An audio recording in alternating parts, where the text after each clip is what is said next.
Hey everybody, Melissa Elsner here with another Let's Make Cards with Melissa video.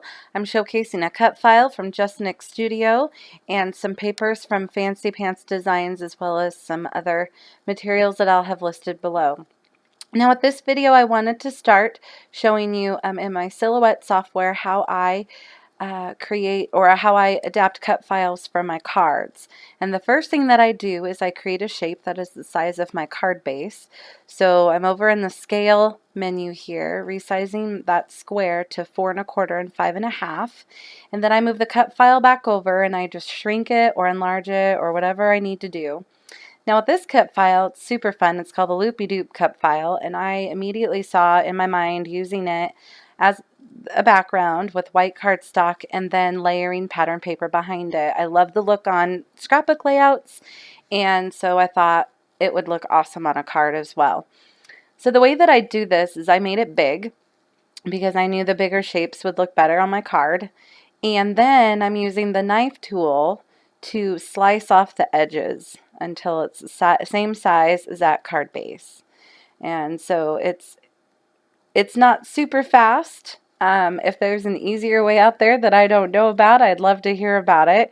But this is the way that I found to work, and so this is what I'm showing you in this video.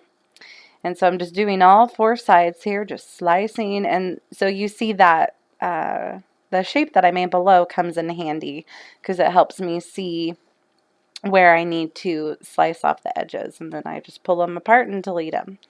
And then there's usually a few pieces left over that I just delete and clean up, and then I cut it out onto whatever cardstock I'm using.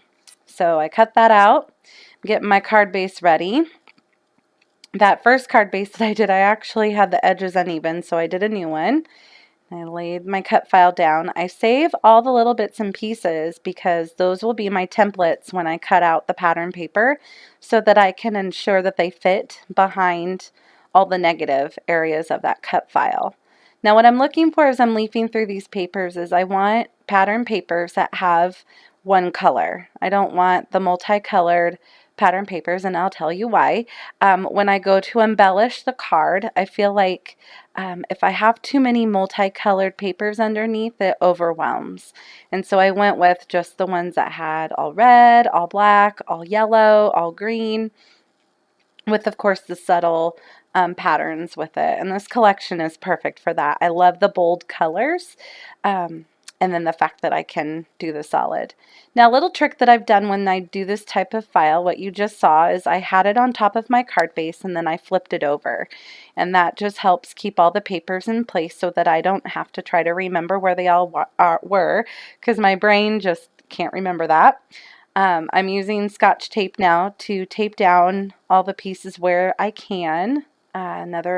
Just a little tip to get those all down. It's a little bit harder with a card because the pieces are smaller, and so what I do after I tape down what I can is I take my liquid glue and I just go back to all the other edges.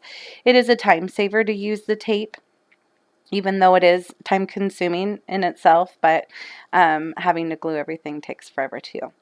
Alright, so now I'm going to stick it down, and you'll notice that some of the pieces will go over the edge, and the reason why is because I have found that if I try to trim it down ahead of time, sometimes the design either is too short or it's just way too long, and so I do it after so I can make sure it goes to the edge of my card.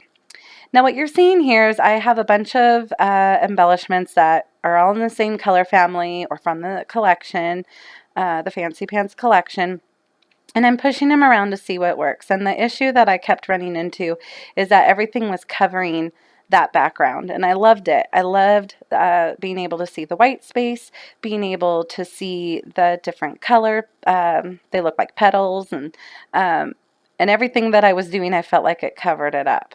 So I knew I wanted wood veneer. I love the way the wood looks with those colors. And finally, after I just kept pushing things around, I decided on washi tape. I believe washi tape is perfect for this because it is transparent enough that you can still see behind it, and yet it creates a nice base to build up my embellishment cluster, and that's exactly what it did.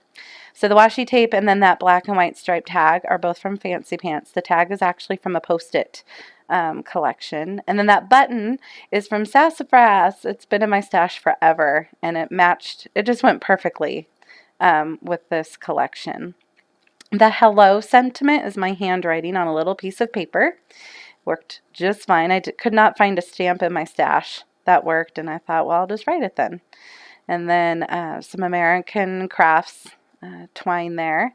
And then I finished it off with some enamel dots. I had some enamel dots in my stash. These are from Recollections at Michael's, and they just finished off the card perfectly. And that's that. I love the texture that the background cut file brings, and then of course the twine and everything. I also added some more wood veneers. Those chevrons are from Studio Calico. And again, I've listed all the links and everything down below. Thanks so much for watching.